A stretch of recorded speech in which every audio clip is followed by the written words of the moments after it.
Hi, folks. Welcome back. I'm Baran Koyolu. In the first conversation slash format video for my channel, I'm hosting a very valuable and esteemed colleague and friend, Harun Reşit Aydın. He's a well-versed expert in not only European security and in various NATO affairs, but also South Asia and Asian affairs more broadly.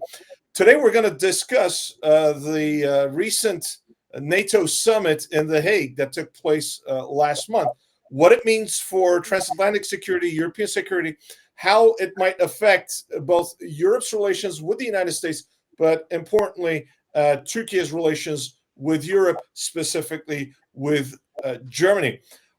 Harun Hocam, welcome. Good to have you on the program. Thank you very much. It's always a pleasure to join your channel and to speak with you about geopolitical aspects. Thank you. Thank you so much for taking from your valuable time. I know you're super busy, so I'll get right to it. What's your take on the NATO summit, especially the decision to raise allies' mandatory defense spending from 2% of their national income, their GDP, to 5%? What do you think that will bring to NATO, to all 32 allies, as well as various partners around the world? Well, Baran, if you remember, we have spoke with you about this in depth before, also in your Turkish channel, if you remember. It's good to hear that NATO finally tries to ramp up its especially defense production and also defense spendings. But I'm still skeptical, on the skeptical side. Why? Because if you remember, if we make a flashback to the first Trump administration in 2016, you know much better the American way of politics in that sense.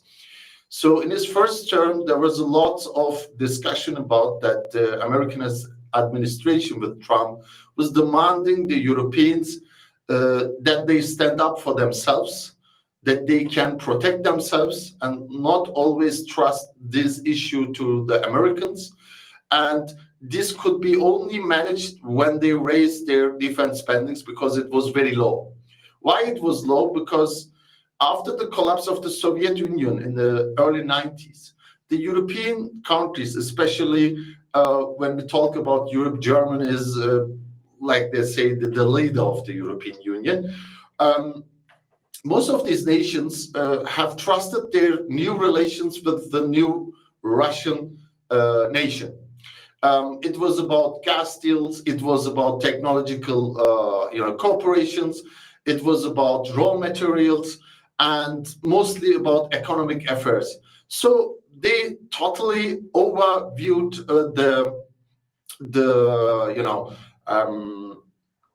the situation in Russia, because in the 90s, we had a very weak Russia.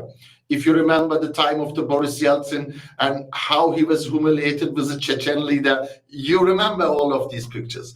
But that was the 90s. After Putin came to the power in the early 2000s, he, from the very beginning, actually, from his past experience as a KGB agent, had always this Tsarist Russia dreams. It was nothing new. He was telling to the Russian media something else, but to the European and Western Hemisphere and media, he was telling something else.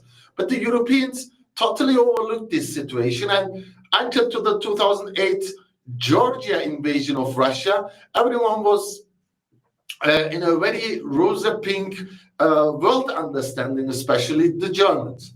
So none of them have prepared for this situation. That means in the 90s, especially when everything was so rosy, they decreased immensely their defense spendings. Not only decreasing, but they have built immense, from my opinion of point of view, totally unnecessary EU regulations, which made it even more difficult to build any defense product or pursue any defense collaboration.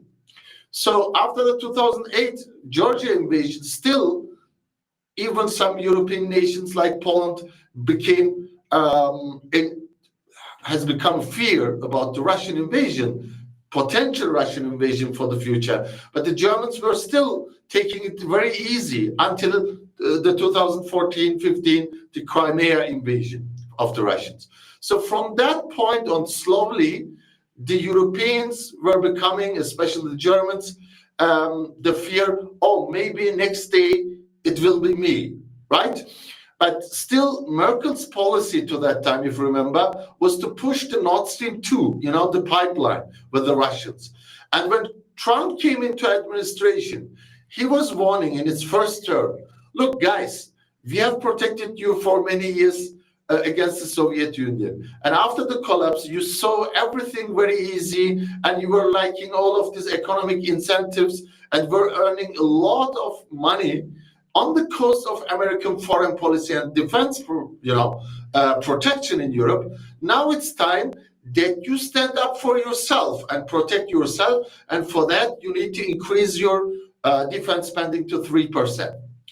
Now we are at the second term of Trump, even with the stop between Biden and what Biden did with the Ukraine invasion, how he has managed the situation, etc.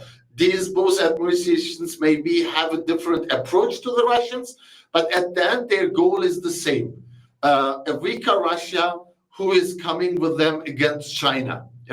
But their approach is different, I feel. So now we have again Trump, and Ukraine is invaded. Russia became again an imminent threat for the European perspective. The Germans are slowly, finally understanding, oh God, I need to spend. I need to get back from demilitarization to a militaristic system again. It's very hard. And now Trump is no more speaking about the 3%, like in its first term. He's speaking about 5%. And the interesting thing is, when Trump in his first term was talking about 3%, the Germans were saying, no, that's absolutely not possible. And today we are hearing the Chancellor Merz telling us that they will really spend 5% defense spending. Well, it's something to appreciate, but I'm still on the skeptical side how they will manage to carve out a budget for these 5%, especially in Germany and other European nations, but specifically Germany. And the next question is how they will overcome all of these Stone Age archaic models of bureaucracy, like I tell it. So that is the question. And that is my first answer, what I can tell to you. That's great. I'd love to hear more about the bureaucratic aspect, because you and I discussed this before for an article I wrote as part of my weekly columns for Al Monitor, where you were rather critical about the European Union's attempts to jointly spend about, 850 billion euros, which is more than $900 billion. But then there were so many bureaucratic hurdles for them to overcome. And it seems, at least at the political level, there seems to be an agreement that the Europeans can't rely on the Americans anymore. That's good. That's all nice and well. But then you also mentioned the bureaucratic aspects of it. There's the technical aspects of it. What to buy, how you're going to buy it, at what price. You had a great conversation with the leading Turkish defense industry and geopolitical expert, Arda Mevlütoğlu, on your channel. By the way, very quickly, folks, I highly recommend that you follow Harun Hoca''s channel, Hera Geopolitik. There's a lot of content in English as well as Turkish, and he gets some really, really big names on his channel. So, and he's quite humble about this. So I wouldn't have been humble if I were in his shoes. But make sure to follow Harun's channel. So back to my question, one of the criticisms then was the bureaucratic aspect of what to buy. But you often also emphasize the social aspects of this, where, for example, during the Cold War in West Germany, in both West Germany and East Germany, there was mandatory conscription. And despite being, its youth coming up as, all of these young, hippie, and very free kids, a lot of German kids and West German kids put foot to butt, so to speak, for country, and went on and did their military services. But today, as someone who doesn't know Germany very well, my impression is that there's going to be some trouble on that front as well, to finding, if there isn't conscription, of finding people to serve in the military. And this is, I don't think it's just a German problem, right? We're going to see this throughout Europe, where peace has really weakened. Victory in the Cold War has really weakened the mind and the spirit. And technology and spending money on defense is all nice and well, but there has to be young people, and still even middle-aged people like us, who have to go out there and stand the post, so to speak. And I was curious to hear your thoughts about that. Well, why I'm always skeptical when I'm talking with you or also in our private conversations, it's not about the money.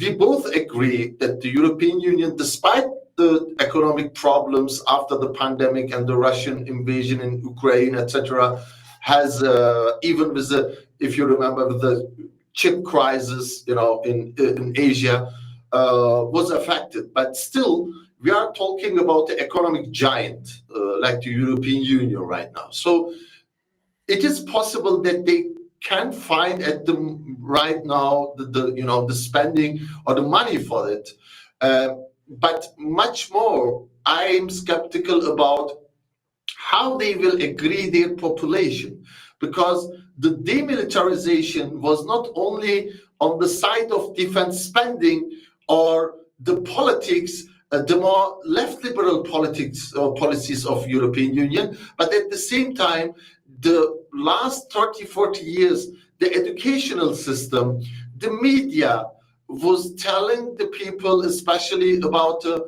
wealthy, comfortable life, and that all the problems, what was happening around the world, it was like a Hollywood movie when an average German or French or an Italian was watching on TV.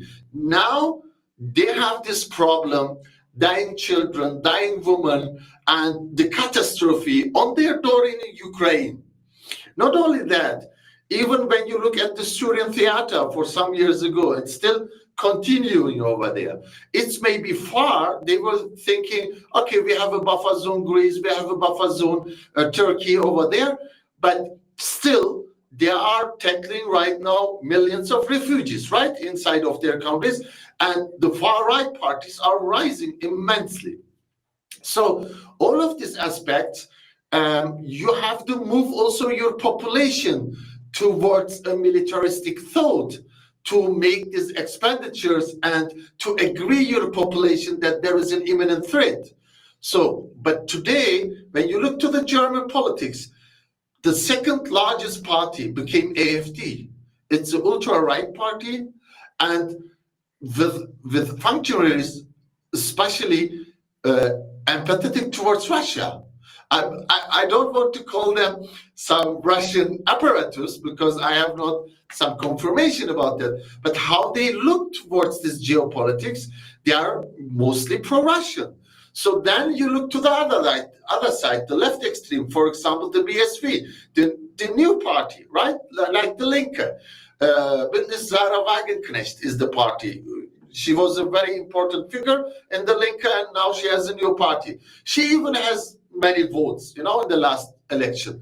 She is also more sympathetic towards the Russian moves, right? So, and you have millions of Germans voting for this party.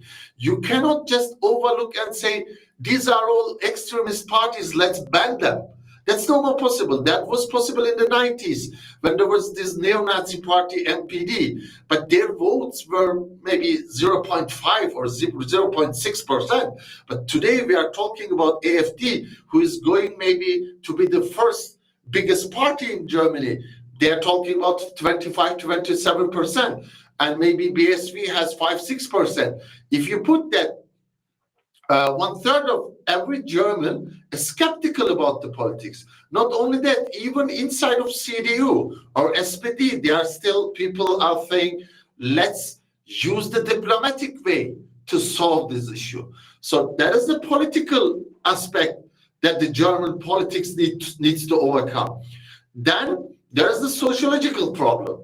Like I told you before, the educational system today in various polls, maybe you have seen it, even in Gallup, I remember, if I'm not mistaken, only 18% of Germans are ready to defend their nation. So in that sense, France is standing a bit better, a bit only, I tell you, in comparison with the Germans. Why? Because of their old de Gaulleist policies to being able to manage their defense on their own, but still not enough.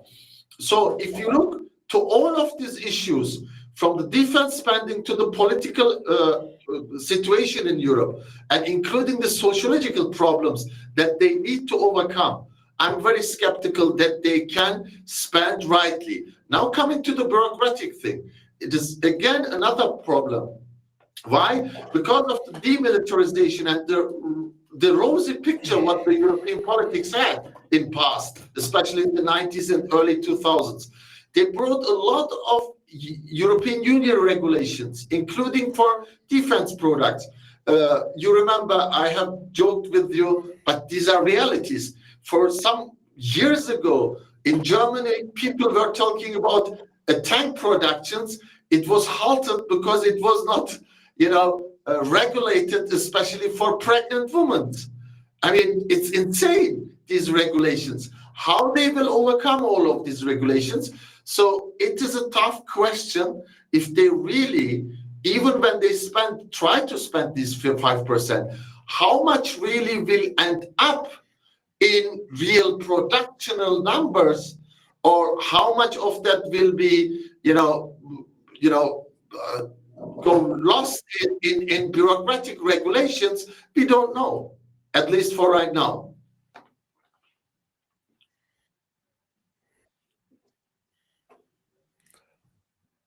Well, that's great, and on the social liberal side, but you were absolutely right in bringing the far right aspect of that.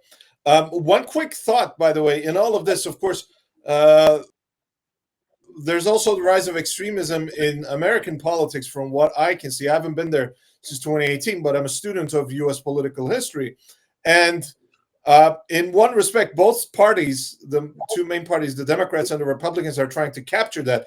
And those two parties have always been coalition parties in the European sense, just these big tent parties that try to bring in every group that they can get along with. And now there are important fissures within the party, and the leaders of the party, I mean, for one, in 2016, that the Republicans had to accept Donald Trump as their nominee, basically spoke volumes about how a determined actor can grab and change a political party and change a political party's bearing. For years in the United States, the Republicans used to be the hawks and the interventionists. Now Trump changed that. Even though, we look at some of his policies, Phil, by and large, hasn't changed a whole lot. But on many other things, especially Ukraine, there's a marked difference between him on the one hand and the preceding Biden and Obama administrations. And, after 25 years of interventionism abroad, of course, the American public is wary of what they want to do. I think I have to very briefly mention, because you and I spoke about this. You know how Trump and the Americans generally always say, we're spending 70-80% of overall NATO spending. Yes, but a lot of that spending didn't actually go into the European theater, so to speak, but to places like Iraq and Afghanistan. So that was where most of the U.S. defense spending went. So that argument that the United States spends way more than its allies, I don't think is extremely. But there were, of course, that's not to say that the Americans were not important. Without the U.S. nuclear umbrella, of course, Europe is completely exposed. And all of those crazy Russian social media commentators that we saw in 2022, 2023, very brazenly showing, all of these European capitals being hit by Russian nukes. I mean, thought those things at the time. And without the American nuclear umbrella, it would have been much harder to defend Europe from that standpoint, with the exception of France and the United Kingdom. Of course, no European country actually has its own nuclear capability. So that's a problem. Let's turn to our side. You and I both live in Turkey. I no longer live in the U.S. You no longer live in Europe. How do you think all of this brave new world that we find ourselves in is going to affect Turkey's relations with Europe? Until as recently as the second Russian invasion of Ukraine in 2022, the Europeans were, they were very happy with that sort of, keep Turkey at arm's length. Everything in Turkey is about President Erdogan, Turkey bad, and that was about the sophistication of Europe's approach, generally, mostly speaking. There are exceptions, of course. There's Italy, there's Spain.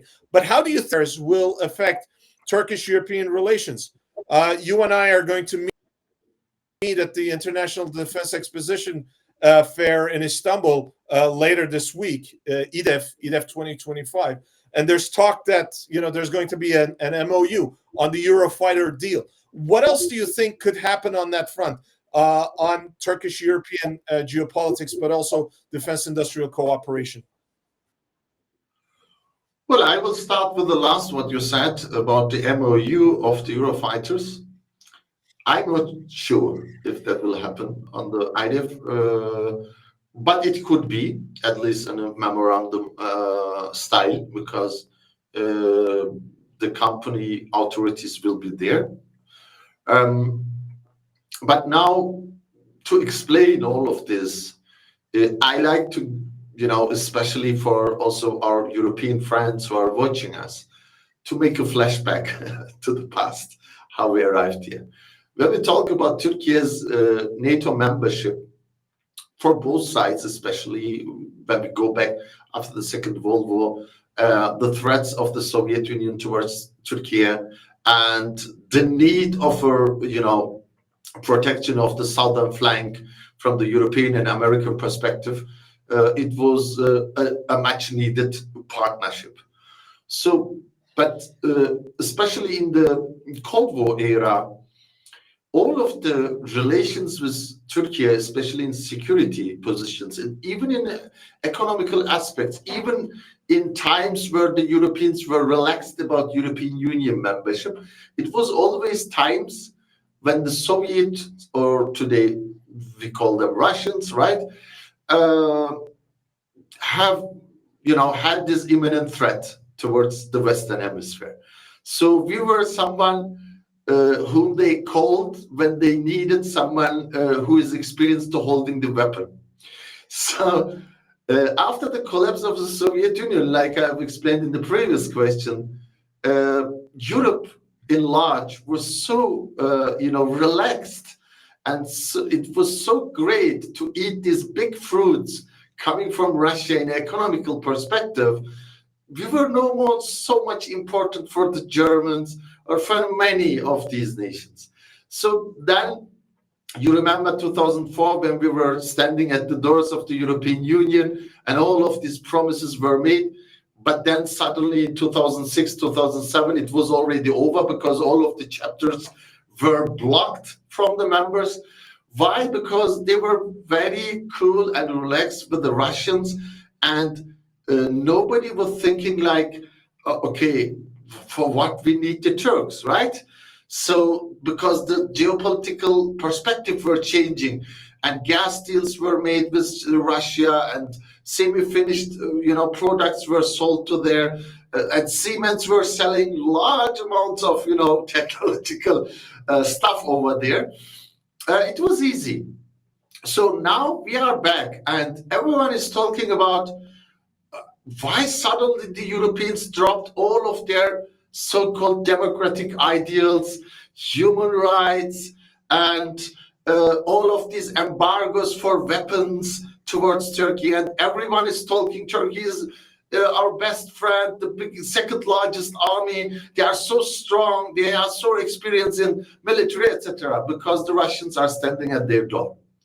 So, of course, this is a positive approach from the Turkish perspective, and I think Turkey should need to get their positive results out of it, and maybe we will have really the chance to reset the relations.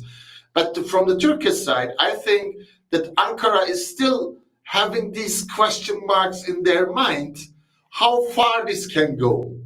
So the Europeans should not expect that Turkey is jumping like for 20 years, 30 years ago. Okay, I'm on your side fully. Let's go against the Russians. I don't think so. But at least they are finding slowly a common point. It's starting with defense collaborations. It's starting with defense spendings. It's starting to work closer in intelligence agencies, especially from the military standpoint. And it also is positive for a Turkish perspective because the European Union is also preparing a specific budget for non-European Union members to collaborate on defense productions and orders. That's all good. But yeah, I think the relations with Europe and Turkey and NATO, I think they should overcome this classical Russian threat and understand how important actually Turkey is for them. Not only because the Russians, because of the Caucasia, right? Today, Europe is facing a big gas problem, right? The Azerbaijani gas is there. The Turkmeni gas is there. Other gas pipelines are going through Turkey. Not only that, Syrian issue is over there. In 2013-14, most European nations were saying, well, Syria is far away, it's not our issue. But then in 2015, when 1.5 million refugees were standing at the door of Hungary, they have seen it, right? So today it's the main problem, the stability of Syria. Why?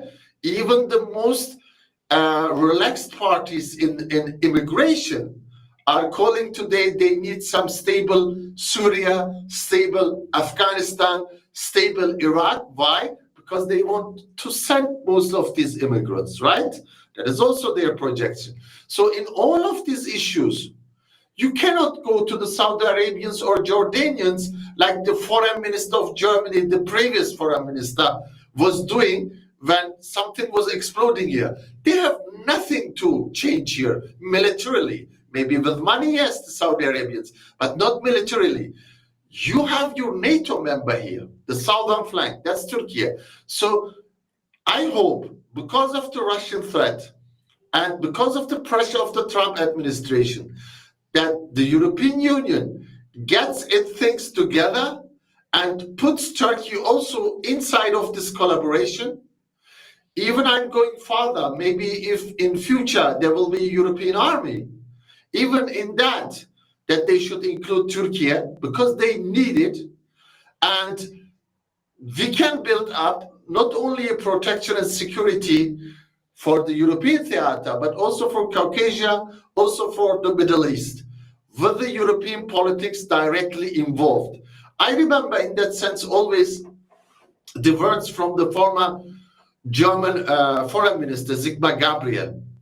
When Turkey made the first peace operation into Syria, or that was the third, I remember, in 2019 against PKK, there was a high debate in Germany, and many of our allies wanted to, embargo us, and some did it so with the defense products, and it was halted.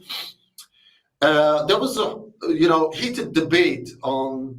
I remember Sigmar Gabriel was in a TV show in Germany, and he was the only one defending Turkey in that. This is also interesting. Only after they are retired in England or Germany or France, they're giving the praise to Turkey, how important we are, not when they are, ruling. So he told something that was very important and true. Sigmar Gabriel told, guys, listen to me, he told. We need to stop to transfer our foreign policy on the aircraft or to the aircraft carriers of the United States. Because we are no more living during the Cold War era, and the entire world is full of conflicts, and some of them are directly affecting the European Union.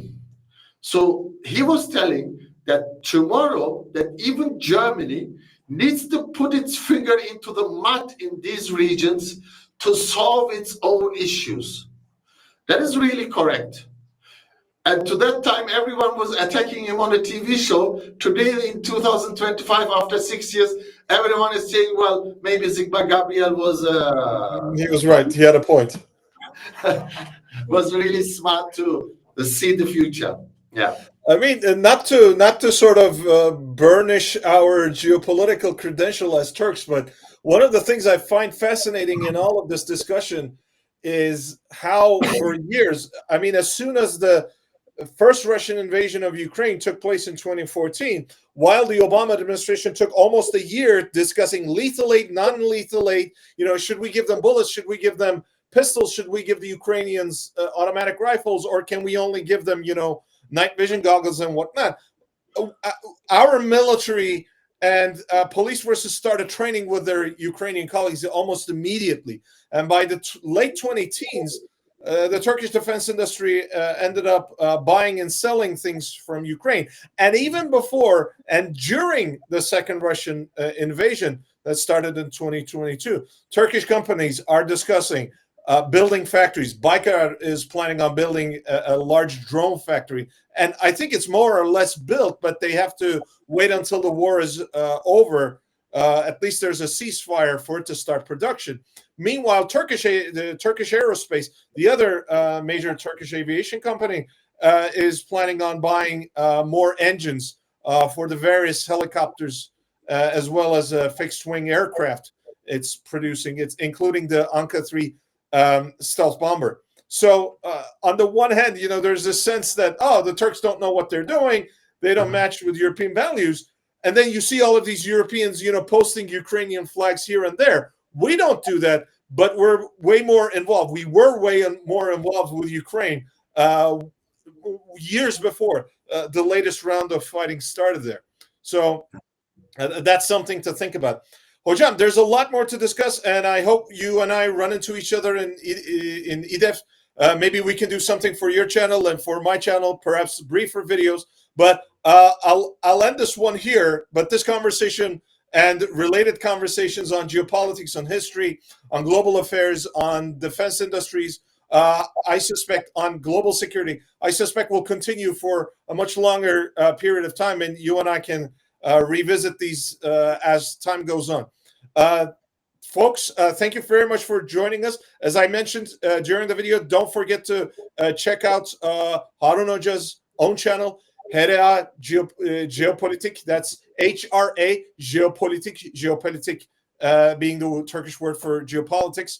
But there's a lot of English content there, high quality content, excellent guests. Make sure to follow Harun Reşit Aydın also on other social media platforms. While at it, if you haven't subscribed to my channel, please do so. Don't forget to click like and subscribe and turn on notifications. Thank you very much. Harun Hocam, thank you very much for joining us. Hope to see you again soon. Thank you very much. It was, like always, great for me to talk with you about geopolitics. And I hope to see you soon in IDEF. See you in IDEF. See you in Istanbul. Goodbye, everyone. Thank you.